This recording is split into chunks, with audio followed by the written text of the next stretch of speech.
Now let's understand the application lifecycle, and we'll see the various phases of the development of an application, and we'll understand step by step. In order to build an application, we need to have a requirement. Clients would be giving us the requirements, and once the client gives us the requirement, business analyst, technical architect are the people who will be looking at those requirements, and they will discuss with the developers and the clients to understand what can be taken in a release and what cannot, which all requirements the client is really looking out for, they would prioritize and they would consider those items into a release. Now, once the planning is done, next comes the phase where in which the development would start. In this development phase, the developers would pick up the requirements, or depending on the allocation of the user stories to them, they would start working on them. A developer would be converting this functional requirement into a technical working user story. Now, once the development is done, that is where the unit testing comes into picture, testing the application and seeing if it is satisfying the requirement that is asked by the client. So once the unit testing is done, we can then go ahead and give it to the QA team. QA team is nothing but the testing team. So they would go ahead and test the user story and see if it is satisfying the acceptance criteria of the client.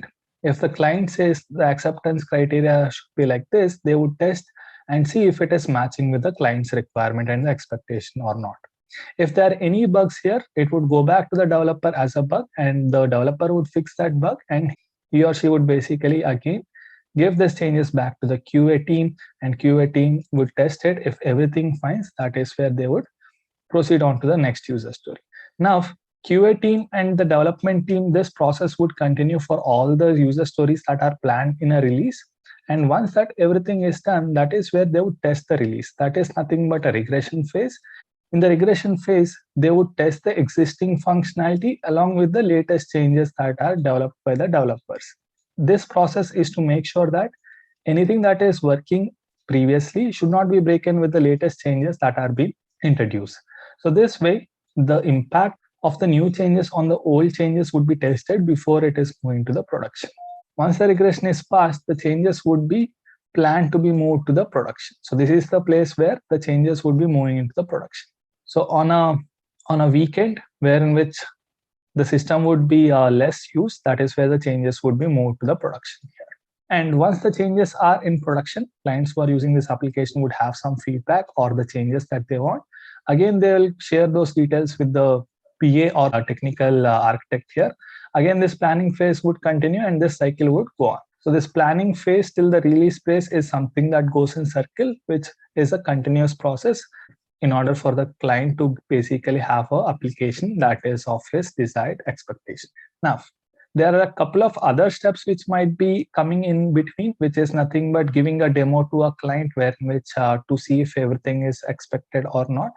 In case if they have a feedback, again the feedback is shared with the developers and developer would continue working on that feedback, and once that is done, they'll give it to the QA team would again test it. Again, a demo would be happening to a client.